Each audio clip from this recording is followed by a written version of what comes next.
Hi, I'm Hub Arkush, along with senior editor Eric Edholm, as we continue our series of Pro Football Weekly's 32 NFL team training camp opening reports. And in Dallas, it's much about the one big free agent signing and the big move in the draft that fixed the cornerback position. Yeah, they certainly hope so. I mean, Brandon Carr is a $10 million cornerback. They believe he's tough and physical. For 4 years, he's shown himself to be very durable as well. And they're hoping that Morris Claiborne, the kid they moved up for and sacrificed a second-round pick to move up to get, is going to be that outstanding performer on the other side. Now, Mike Jenkins is currently in limbo, but they do believe the secondaries can have better, not only better coverage, but better communication skills as well. Well, and they needed to get better on the offensive line. A couple more free agents brought in there. But as we go to training camp now, beyond working some free agents in, what do they need to do to improve that offense the most? Well, on that offensive line, they've got to figure out what's going on at center. Phil Costa just wasn't good enough. He's going to have a chance to win his job, but there are about 4 guys who could actually end up being the starting center, including somebody maybe not on the roster now. Tyron Smith from right to left tackle, I think will improve the blocking. You know, I think they've just got to find that number 3 receiver, and they should be in pretty good shape. And Laurent Robinson moved on. That guy is yet to be identified.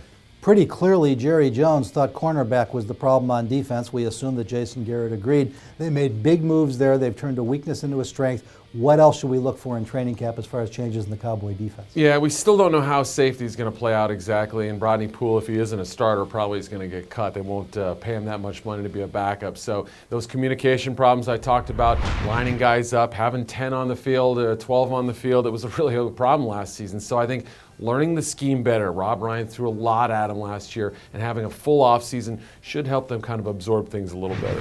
Well, Eric, we assume there's a few veteran players or younger veterans on the roster who can get better, need to get better for the team to get better. Who are the key guys we should be watching in training camp in a make-it-or-break-it situation? Yeah, I think if Costa wins that job and he improves, that's a huge improvement from within. Another guy to keep an eye on, Bruce Carter, the inside linebacker. He's vying with Dan Connor for one of the starting inside jobs. Super athletic guy. Cowboys had trouble with tight ends and backs covering him in the flat. I think Carter could win that starting job. And 2 guys who had flashes of greatness last year, Des Bryant, DeMarco Murray.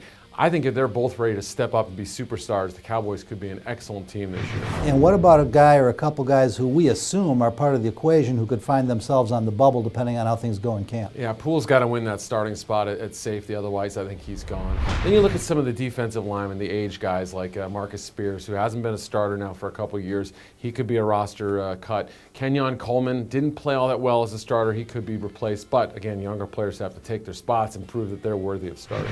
We've got the Cowboys ready for camp for all 32 of our NFL team training camp opening reports, as well as news, notes, and analysis, all as it happens. Be sure and stay right here at ProFootballWeekly.com, 24 hours a day, 7 days a week.